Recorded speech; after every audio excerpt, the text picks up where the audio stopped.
So hello everyone, welcome back to my channel Trading Strategy and Psychology.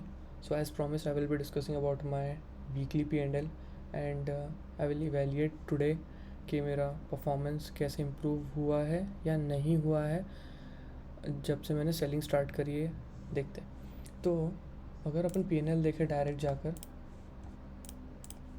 Fresh future and option last 7 days selected ही थे। Okay, अगर देखें तो मेरे number of days improve हुए जिस दिन मैं ग्रीन में हूँ। ये कॉस्ट टू कॉस्ट है तो इसको हटा देंगे, 2 रेड एंड 2 ग्रीन।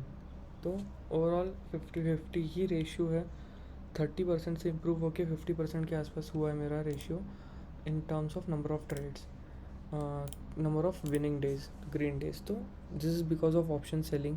मेरा एसएल इतने बड़े नहीं रख रहा हूँ मैं जितने ऑप्शन बाइंग में रखता था। स्टिल मेरी पोजीशन प्रॉफिट में जा रही है एंड मुझे वो इम्प्रूवमेंट दिख रहा है। एंड जिस तरीके से मार्केट चल रहा है, कोई डायरेक्शन समझ में नहीं आ रही, कोई डायरेक्शन नहीं है प्रॉपर। तो मुझे लगता है उस बेसिस पे I am doing really great. मेरे जेब से अगर तुम देखोगे पिछले 2 महीने में, even though I am trading with single lot only, मेरा 1.5 के 1.6 के इज़ कुछ भी नहीं मार्केट में। तो इतने 2 महीने 1.5 महीना मैं सस्टेन कर पा रहा हूँ विद स्मॉल लॉस। ये भी मेरे चार्जेस है, अगर तुम देखोगे तो नेट में प्रॉफिट में ही हूँ 1.1 के इसमें। तो ये चार्जेस धीरे धीरे कम हो जाएंगे। उसके बाद मुझे अभी और आने वाले दिनों में चेक करना है कि मैं एज अ सेलिंग कैसे परफॉर्म करता हूँ। एंड सेलिंग ही कंटिन्यू करने का प्लान है मेरा आगे भी, क्योंकि यहाँ मेरी एक्यूरेसी इंप्रूव होते हुए दिख रही है। अगर तुम यहाँ देखोगे तो मेरी पूरे मंथ में मैं बाइंग जब करता हूँ तो ट्रेड दिन अवॉइड करता हूँ जिस दिन मुझे लगता है मोमेंटम नहीं मिलेगा, इसलिए मेरे नंबर ऑफ़ डेज़ जो ट्रेड नहीं करे वो भी कम है। बट सेलिंग में मैं पूरे दिन ट्रेड कर सकते हैं एक्सपायरी का दूसरा दिन छोड़ के, क्योंकि उसके एक्सपायरी के दूसरे दिन इतने प्रीमियम डीके होता नहीं है। तो मैं उसके दूसरा दिन छोड़ना प्रेफर करता हूँ। तो मोस्टली मैं थर्सडे ट्रेड नहीं करूँगा आने वाले टाइम पे। इवन तो मेरा थर्सडे में प्रॉफिट हुआ है, बट बहुत चीज़ें फ्लूक में भी होती है। जिस दिन मोमेंटम लगे उस दिन ट्रेड करेंगे, बाकी दिन नहीं करेंगे। एंड अगर साइडवेज होता है तो एक्सपायरी में भी ट्रेड करने में कोई दिक्कत नहीं है। तो अगर देखोगे तो यहाँ मेरी एक्यूरेसी ऑलमोस्ट 4, 5 एंड ये 50% के आसपास आ चुकी है। तो इससे भी मुझे इम्प्रूव करना है और 60 to 70% के आसपास लेकर जाना है। यहाँ मेरे कहीं पे एंट्री गलत जगह पे हुई है, कहीं पे डायरेक्शन नहीं मुझे मिल पा रही प्रॉपर, कहीं पे एंट्री लेट हो रही है मेरी ट्रेड में, ये भी हुआ है। मेरा ध्यान कहीं और है, मैं ट्रेड एग्जीक्यूट करके छोड़ के जा रहा हूँ, कहीं और उठ कर जा रहा हूँ टेबल से, मेरा ध्यान नहीं है, स्टॉप लॉस हिट हो रहे। ठीक है, बहुत सारी नंबर ऑफ़ चीज़ें जो कि मैं ट्राई करूँगा इम्प्रूव करने का। And net profit 1K and charges वगैरह काट के 1.5 के, this is a very small loss. तो मुझे लगता है I am on right track. I will try to improve even further. तो अगर चार्ट पैटर्न पे जाके देखें, वाई एम सेइंग मार्केट में कोई मोमेंटम नहीं मिल रहा है प्रॉपर। ये देखो पिछला हफ्ता कब से चालू हुआ है? 13 तारीख से, 13 से 17।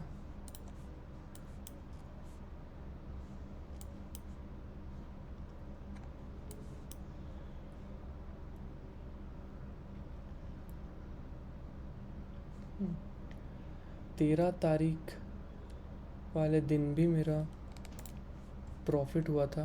मेरे स्क्रीन पे 150-160 पॉइंट थे, बट आई वॉज एक्सपेक्टिंग कि नीचे रह जाएगा एंड मेरी पोजीशन टाइम डिकी की वजह से एक्सपायरी तक मैं होल्ड कर सकता है, फिर जितने दिन नीचे रहे उतना।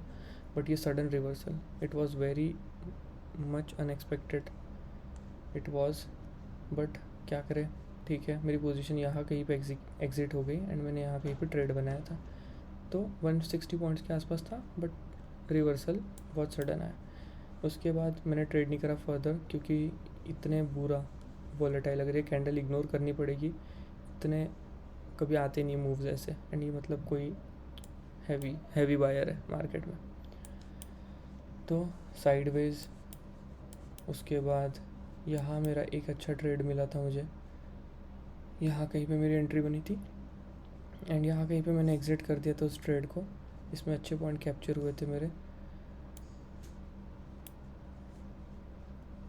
उसके बाद ये मैंने छोड़ दिया पूरा, क्योंकि जहाँ मुझे समझ में नहीं आता है क्या हो रहा मार्केट में, मैं ट्रेड नहीं करता। है मोमेंटम चलेगा, मुझे कोई फ़र्क नहीं पड़ता। यहाँ पे मैंने ट्रेड लिया एक ओपनिंग प्राइस का ब्रेकआउट देखते हुए, एंड मार्केट में अगर देखोगे तो इतनी बड़ी बड़ी स्पाइक एक रिटेल ट्रेडर स्मॉल अपने जैसे जिसने अभी भी स्टार्ट करा है ट्रेडिंग करना, उनके लिए बहुत बुरी है। 48,025 से मार्केट एक ही स्पाइक में लाइक अ क्रैश 47,000 तक आ गया, एंड उसी कैंडल में उसने रिकवरी भी दे दी। ये इतने स्पाइक्स में इनिशियल कैपिटल पे स्टॉप लॉस लेना इज़ टू रिस्की। प्रॉफिट में होता था तो ये स्पाइक चलती है, मैंने इससे बड़ी बड़ी स्पाइक 300 पॉइंट्स की स्पाइक में भी मैंने पोजीशन होल्ड करी है, क्योंकि मैं प्रॉफिट में बैठा था। प्रॉफिट में मेरी जेब से कुछ नहीं जा रहा है, बट ये कैपिटल पे था, मेरे ट्रेड लेते ही पलटा था, तो मैंने उसके बाद फर्दर ट्रेड नहीं करा एंड जाने दिया मार्केट जो होगा। तो ओवरऑल मेरा वीक ऐसा रहा। अगर इसको और अच्छे टाइम फ्रेम पे देखें तो मार्केट अभी भी डायरेक्शन डिसाइड नहीं कर पाया है। यहाँ ध्यान से देखेंगे तो 3 आवर्स के बेसिस पे मार्केट यहाँ पे जैसे ही ट्रेंड लाइन के पास आ रहा है, हैवी बाइंग हो रही है, बट ऊपर से सेलिंग प्रेशर भी बहुत है। अभी भी 50% पूरा का पूरा ट्रैवर्स नहीं हुआ है, एंड यहाँ से मार्केट पलटने की प्रोबेबिलिटी बहुत ज़्यादा है। एक सेल ऑफ आया, कंसोलिडेट हुआ थोड़ा सा, एंड वापस से इधर सेलर एक्टिव होते हैं और बायर से यहाँ से पोजीशन काटना शुरू होते हैं, तो market will go down and ये प्रीवियस वाला ब्रेक करेगा। या तो प्रीवियस ब्रेक करेगा, नीचे चल जाएगा, या फिर यहाँ पर डब्ल्यू पैटर्न क्रिएट होगा लाइक दिस। एंड अगर डब्ल्यू पैटर्न क्रिएट होता है तो मार्केट फिर वापस यही पोजीशन से डायरेक्शन डिसाइड करेगा and it will go for top. पर यहाँ पे बहुत अनबायस्ड होके ट्रेड करना पड़ेगा, क्योंकि मार्केट भी अनबायस्ड ही है। कोई पक्का पता नहीं कि यहाँ से मार्केट ऊपर जाएगा नीचे जाएगा। तो we will see next week कैसा जाता है। As of now slide bullish 48,000 के ऊपर है, अपना साइकोलॉजिकल लेवल है 48,000, उसके ऊपर है तब तक सही है। उसके नीचे अगर वापस से ट्रेड करना शुरू करता है तो within no time it will come for 47,600 के आसपास, which is this one. And यहाँ से पहले भी देखेंगे तो यहाँ से मार्केट बहुत बार पलट चुका है। यहाँ से देखो बहुत बार यहाँ से रिवर्सल आ चुके हैं, तो दिस टाइम होता है नहीं होता है विल सी। कोई चार्ट पैटर्न बनेगा, कोई प्राइस एक्शन बनेगा तो we will trade, else we will be positive जब तक मार्केट 48,000 के ऊपर ट्रेड कर रहा है।